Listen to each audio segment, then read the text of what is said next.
साथियों, अभी हम लोग उपस्थित हैं एग्जाम टूर चैनल पर और आपसे बता दें अमित जी हैं।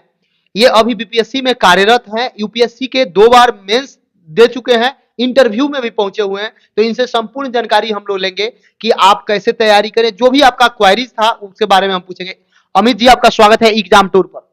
बहुत बहुत धन्यवाद। और आप विद्यार्थियों के हित के लिए काम कर रहे हैं, उसके लिए आपको बहुत बहुत बधाई। पहला अभ्यर्थी लोग का कमेंट होता है लगातार कि वो जब शुरू करते हैं तो उनको मालूम नहीं चलता है कि किस तरीका से तैयारी शुरू करें, वो बीपीएससी हो या यूपीएससी हो।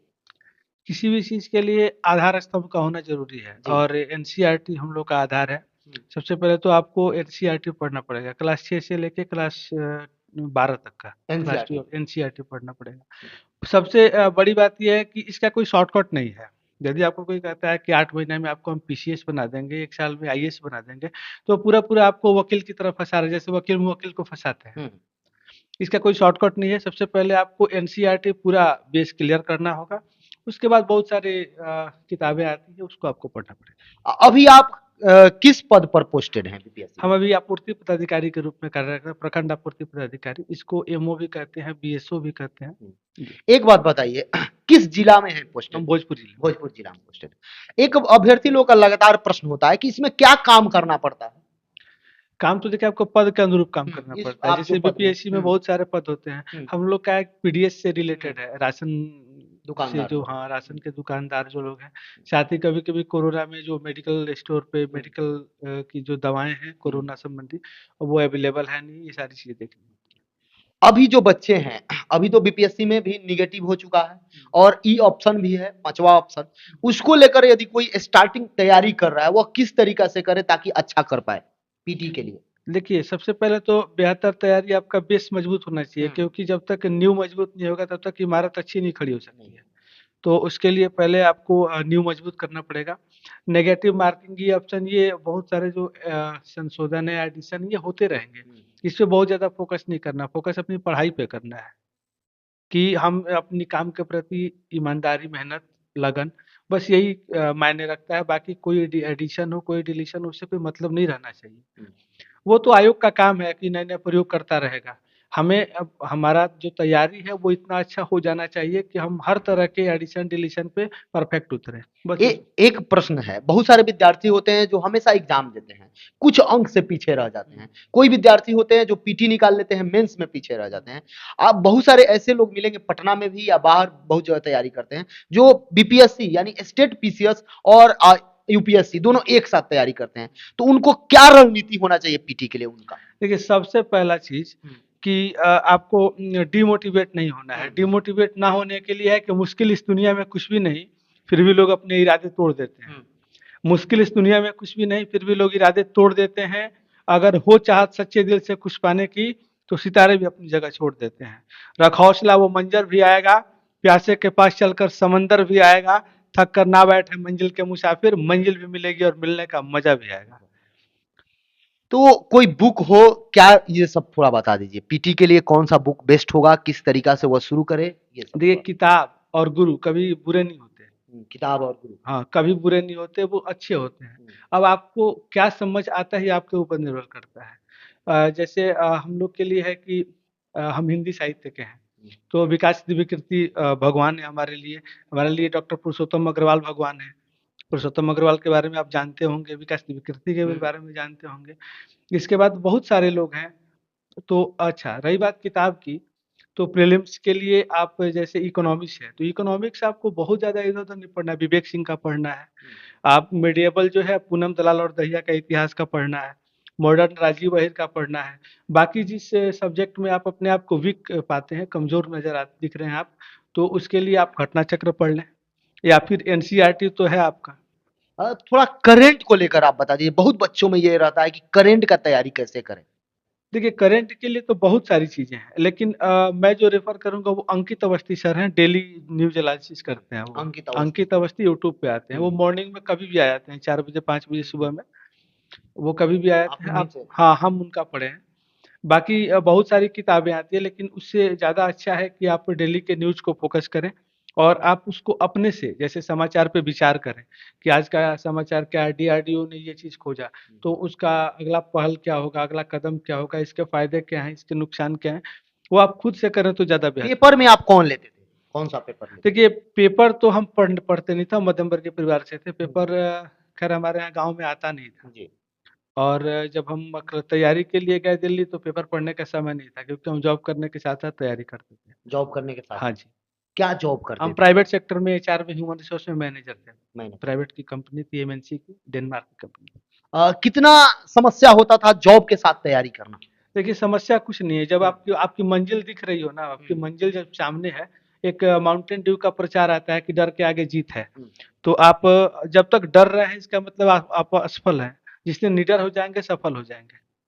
तो मुश्किल तो था नहीं, लेकिन शारीरिक थकान बहुत ज़्यादा हो जाता था, और उसको मानसिक थकान को मैनेज करने के लिए अपने आप को मोटिवेट रखना पड़ता था। समय कैसे मैनेज करते थे आप?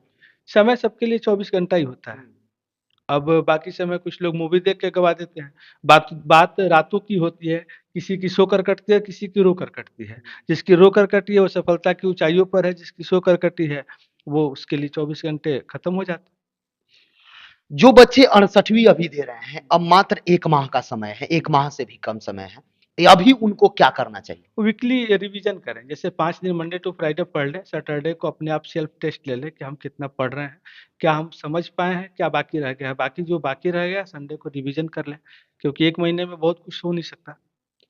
वैसे विद्यार्थी जो पीटी के साथ-साथ मेंस की तैयारी कर रहे हैं या मेंस में असफल रह जाते हैं, उनका क्या रणनीति होना चाहिए? लिखने पे फ़ोकस करना है, एक्स्ट्रा मटेरियल ऐसा डालना है ताकि जो आपका कंटेंट हो, जो आपकी लिखावट हो, प्रभावशाली हो। बहुत ज़्यादा हौच-पौच नहीं लिखना है, बहुत इधर-उधर की बातें नहीं बहुत लोग लिखनी है। बॉक्स बना-बना के लिखते हैं। देखिए, वो आपका अपना तरीका हो सकता है, आपके नोट्स डायनामिक होने चाहिए, क्योंकि अब बीपीएससी भी यूपीएससी के राह चल चुका निबंध है। अब आ रहे हैं। बिल्कुल। हुँ। जैसे यूपी पीसीएस है, तो यूपीएससी प्लस 10% यानी कि यूपीएससी का 110% यूपी पीसीएस है। उसी को लेकर के अब बीपीएससी भी चल रहा है, तो आपको अब यूपीएससी लेवल की तैयारी करनी पड़ेगी। थोड़ा-सा निबंध पर आप चर्चा कर सकते हैं। हाँ, बिल्कुल। हाँ, बताइए किसी निबंध कैसे मेंस के विद्यार्थी देखिए, करें? कोई भी चीज़, किसी निबंध हो या कोई भी सब्जेक्ट हो, तो उसमें आपको एक्स्ट्रा मटेरियल डालने की ज़रूरत है। जैसे आप किसी को कह देते हैं कि ये समाज से अलग है। हुँ। हम जैसे मान लीजिए कि हिंदी साहित्य के विद्यार्थी हैं, तो हम उसको ये उदाहरण देकर समझाएँगे कि जहाँ पर पारंपरिक विवाह की परंपरा हो और वहाँ पर लव मैरिज हुआ हो किसी का, तो प्रेमी जोड़े को टूटता हुआ हर कोई देखना चाहता है। तो ये चीज़ें काफ़ी अंतर है। आप किसी चीज़ को देखकर जलने लगे, और मैंने जो शायराना अंदाज में बात कही कि जहाँ पर पारंपरिक विवाह की परंपरा हो, वहाँ पर प्रेमी जोड़े को, यानी कि जहाँ लव मैरिज हुआ हो किसी का, उस प्रेमी जोड़े को टूटता हुआ हर कोई देखना चाहता है।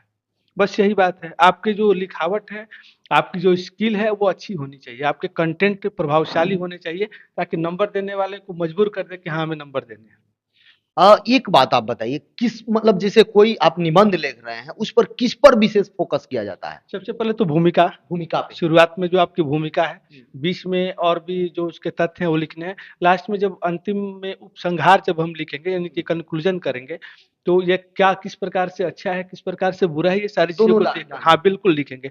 और दोनों में सामंजस्य इस प्रकार से बिठाएँगे। देखिए, किसी भी चीज़ को लिखने के लिए आपके लेखनी को उसी प्रकार से न्याय करना होगा कि सामंजस्य बिठे।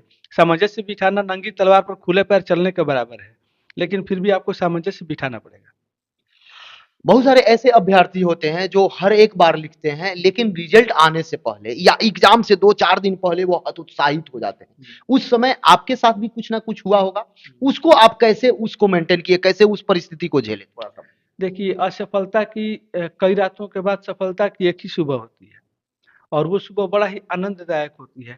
हमारी जो संघर्ष की कहानी है वो यही है कि कभी अखबार न पढ़ पाने वाला लड़का अखबारों में छपता है, बस मेरे लिए यही बहुत बड़ी बात है। हम कभी दूर से देखा करते थे, कोई टीवी पे आ रहा है, आज न्यूज़ चैनल पे लोग हमें आमंत्रित करते हैं या हम बोल पाते हैं, सबसे बड़ी उपाधि मेरे लिए यही है, इससे बड़ी कोई उपाधि नहीं हो सकती। बीपीएससी का आपका कौन-सा अटेम्प्ट था जिसमें आपका फाइनल सिलेक्शन मेरा हुआ? बीपीएससी, बिहार दरोगा दोनों का ही फर्स्ट अटेम्प्ट था। फर्स्ट अटेम्प्ट था, हाँ फर्स्ट जी, में फाइनल सिलेक्शन, यूपीएससी के फर्स्ट अटेम्प्ट में हम 3 नंबर से छँट गए थे, ये सेकंड अटेम्प्ट है मेरा। सेकंड अटेम्प्ट था। हाँ जी। इसमें भी आपका है रिज़ल्ट? मेंस में है, 3 हुँ, मार्च को इंटरव्यू है। इंटरव्यू में। अब बताइए थोड़ा-सा जो विद्यार्थी आपको देख रहे हैं, पीटी हो गया, मेंस हो गया, अब तो ऑप्शनल का खेला है नहीं, उसमें ऑब्जेक्टिव करना है। ठीक है। उसको क्या करेंगे ऑब्जेक्टिव को लेकर थोड़ा-सा? सब्जेक्टिव हाँ, ना? हाँ, सब ऑब्जेक्टिव हो गया, ऑप्शनल हाँ, जो ऑब्जेक्टिव हो हाँ, गया। देखिए, ऑब्जेक्टिव हो गया है, इससे मतलब नहीं है। हम बार-बार बोल रहे हैं कि मतलब ये नहीं है कि नए-नए प्रयोग आ रहे हैं। मतलब ये कि आपकी तैयारी कैसी है? बड़ी गहराई तक आपको पढ़ना है किसी चीज़ को। कई बार कई सारे नोट्स में ऐसे, जैसे एक छोटा-सा सवाल ले लेते हैं, बिहार स्पेशल से लेके करंट को मिला लेते हैं, कि गंगा नदी बिहार में कहाँ से प्रवेश करती है? यदि ऑप्शन में चौसा बक्सर लिखा हो, तो आँख मूंद के लोग बक्सर और चौसा लगा देते हैं। लेकिन गंगा नदी बक्सर के किनारे से बहती है। वो शाहपुर में आकर के, भोजपुर शाहपुर में आकर के प्रवेश करती है। कोई बेलौटी गाँव है, वहाँ से वो प्रवेश करती है। आप बहुत अच्छा प्रश्न उठाए बिहार स्पेशल को लेकर। चूंकि विद्यार्थी के लिए बिहार स्पेशल 1/4 मानिए या 1/3 मानिए, अच्छा प्रश्न यहाँ से पूछे जाते हैं। उसके लिए आप क्या किए थे? इम्तियाज अहमद सर का एक किताब आता है। उससे बड़ा अच्छा कोई किताब नहीं है। बाकी ऑब्जेक्टिव या सब्जेक्टिव कौन सी? सब्जेक्टिव का आता है, हम्म। उसमें आपको सारे ही आंसर मिल जाएंगे, ऑब्जेक्टिव और सब्जेक्टिव। हम्म। इसके बाद बिहार तो अपना बिहार है, बाकी ज्योग्राफी वगैरह के बारे में उसमें बिहार के जो वो सब कुछ सब लिखा कुछ। हुआ है। हाँ, हाँ, उसमें कोई दिक्कत नहीं। बाकी जिससे अब बताया तो मैंने कि जिस चीज़ में आप कमज़ोर पड़ रहे हैं, उसका घटना चक्र का रिवीजन कर लें। करना चाहिए। हाँ, बहुत अच्छा चीज़ है घटना चक्र। क्योंकि आप कई एक बार इंटरव्यू दे चुके हैं, फाइनल सिलेक्शन भी हो चुका है। बच्चे इंटरव्यू से डर जाते हैं। बहुत सारे बच्चे होते हैं जिनका पहला अटेम्प्ट होता है, बहुत बच्चे होते हैं जो कई बार इंटरव्यू में चढ़ते हैं। इंटरव्यू के लिए सबसे रामबाण क्या होगा? कैसे करना चाहिए? सबसे पहली बात तो सटीक बोलें, कम बोलें, सच बोलें। कई बार होता है कि लोग अपने आप को एक्स्ट्रा दिखाने के चक्कर में बहुत सारी चीज़ों को बोल जाते हैं, और जो इंटरव्यूअर होते हैं वो फँसा देते हैं। दूसरी बात, हॉबी वगैरह पे केयर करना चाहिए। आपके हॉबी से काफ़ी सारे सवाल आते हैं। तो हॉबी आपको ये बोलना है, ऐसा बताना है कि जिसमें आप फँस ना आप सकें। हॉबी में क्या दिए थे? मेरा हॉबी क्रिएटिव राइटिंग है, चूँकि मैं लिखता आ रहा हूँ, हिंदी साहित्य है तो मैं लिखता आ रहा हूँ, तो मेरा क्रिएटिव राइटिंग है। लेकिन अपने आप को सेपरेट ज़ोन में रखते हुए सारी बातों का जवाब देना है, ताकि जिस जवाब में से कोई क्वेश्चन ना निकले। आप कोई ज ऐसा प्रश्न जो आपको याद हो, पूछा गया हो? देखिए, प्रश्न तो बहुत सारे हैं, लेकिन कहने का मतलब ये है कि आपको जवाब ये देना है कि आप अपने आप को सेपरेट ज़ोन में रखें, फँसे नहीं। आपके जवाब में से क्वेश्चन ना निकले, बस क्वेश्चन। यही ध्यान रखना है। इसके बाद कॉन्फिडेंट रहना है, चेहरे पे सिकन नहीं आनी चाहिए, स्माइल रहनी चाहिए फेस पे, मतलब ऐसा नहीं लगे कि आप प्रेशर में हैं। क्योंकि आपका जो जॉब होगा, आपका जो पोस्ट होगा, वो प्रेशर का जॉब होगा।